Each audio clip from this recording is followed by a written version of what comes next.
Guys, good day na naman uli sa inyo. Nandito na naman tayo sa ating video tutorial. Ngayong araw na to guys, magto-troubleshoot tayo ng Toyota Fortuner. Ang problema nito guys, hindi kumakarga yung kanyang alternator. So aalamin natin ngayon kung ano ang dahilan.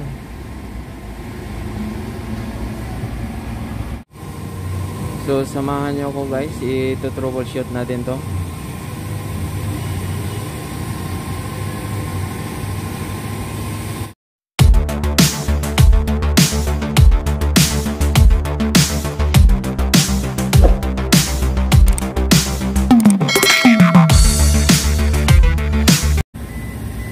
Pupanda rin natin ngayon guys para makita nyo.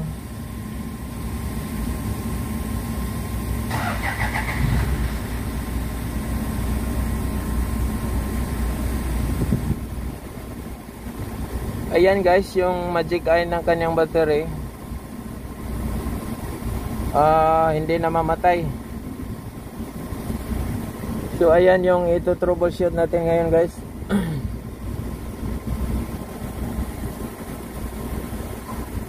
Anda guys, boss, battery problema to no? Ha? Battery problema to no? Oh. Ayan guys, i-check muna natin kung mayroong positive itong line na to.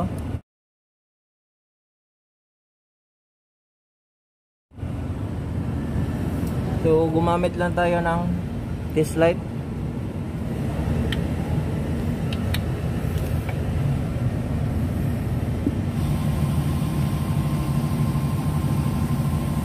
Switch on nyo lang yung susian guys. So ayan, mayroon naman.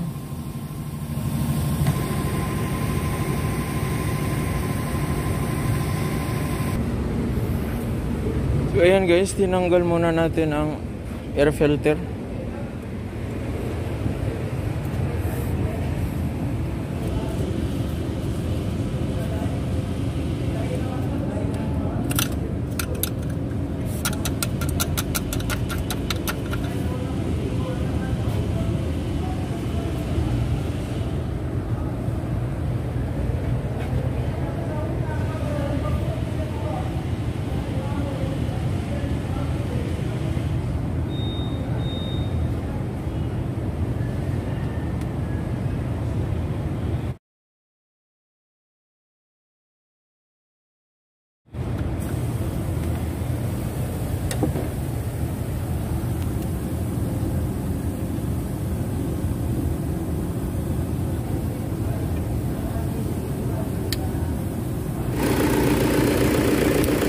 Testing natin yung ano guys, battery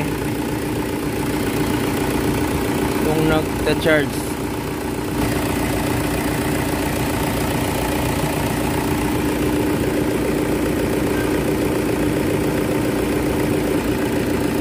Kasi on muna natin yung ilaw guys.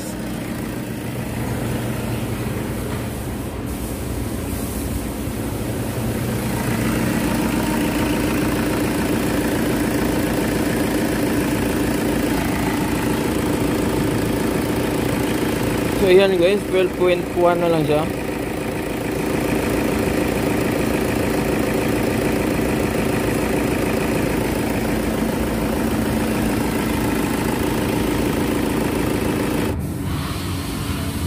So guys, ayan, sira talaga yung alternator kasi kapag nire-rev ko, ayaw tumaas ng kanyang voltahe.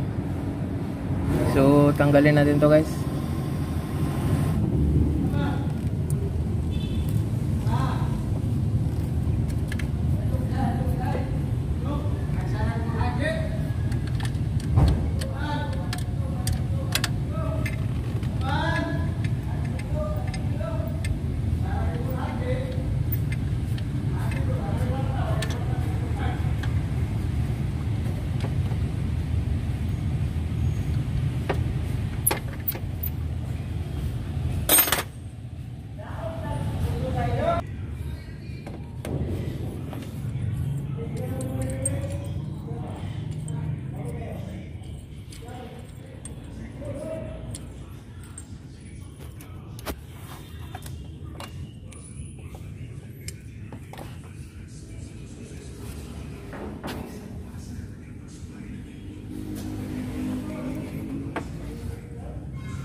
So natanggal na natin guys.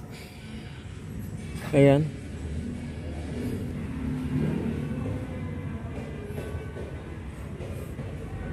So bibili lang muna tayo ng bago guys. A few moments later. So ito na guys, nakabili na tayo ng bagong alternator. Ito yung brand niya guys. Ayan. So isasalpak na natin.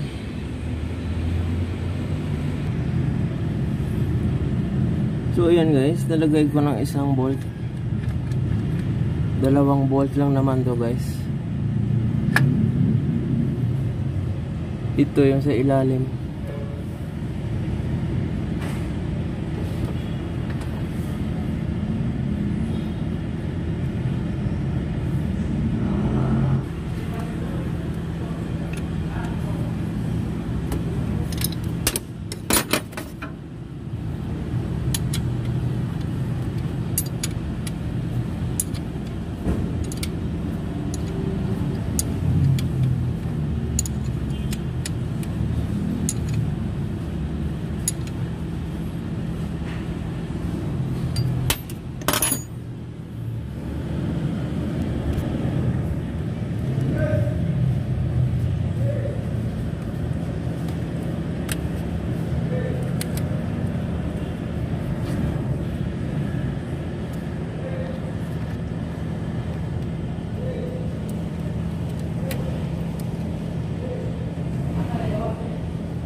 So okay na guys,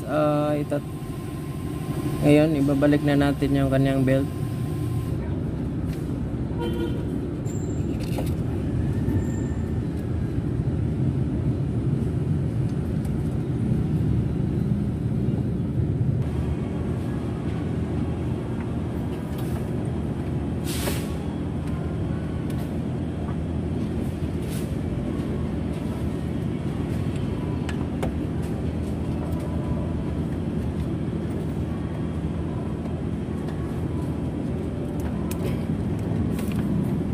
So ayan guys, kompleto na lahat.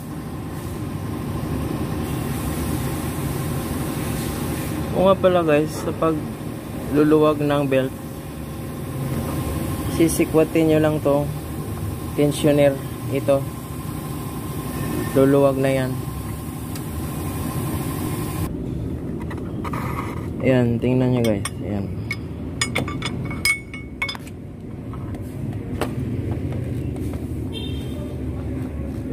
Ayan lang po ang pagluluwag ng belt.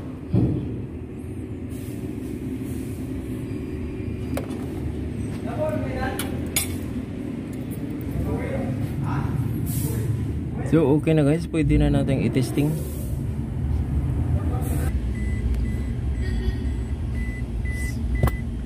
So ito na guys, paandarin na natin.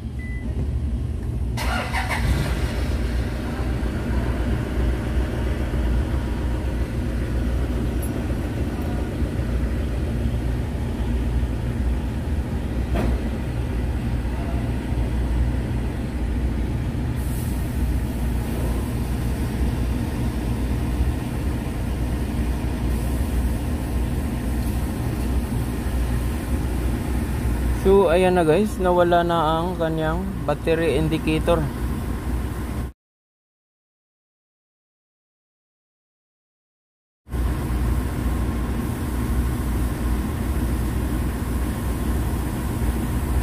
So titingnan natin ngayon kung ilan na ba ang aabutin ng kanyang charge. So yan guys, ititesting natin ngayon kung ilan na ba yung charging niya. So yan guys, umaabot na ng 14.2. So hindi katulad ng hindi pa pinalitan, hanggang 12.1 lang siya. So okay na guys.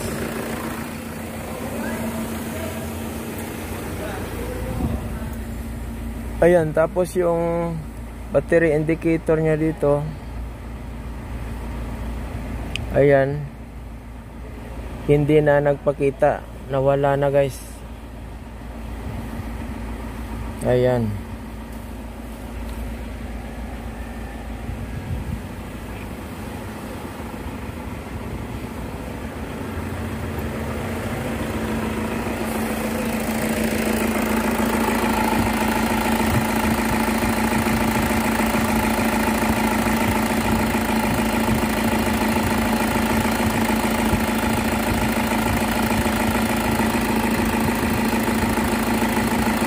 So okay na guys.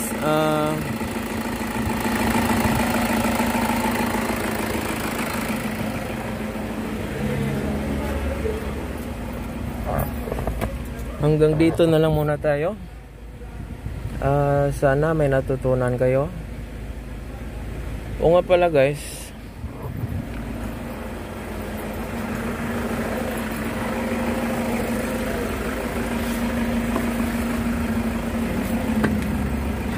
bago nga pala kayo palit ng alternator guys, i-check muna nyo dito kung mayroong positive. Tapos itong dalawa, ito guys, dapat kapag ginamitan nyo ng test light yan, yung dalawa na yan, dapat umiilaw yan.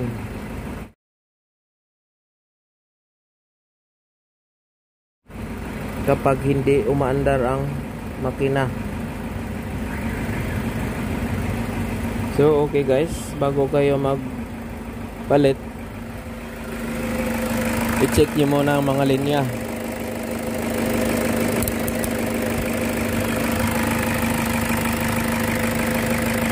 So salamat sa panonood guys, hanggang dito na lang muna tayo. Sana may natutunan kayo.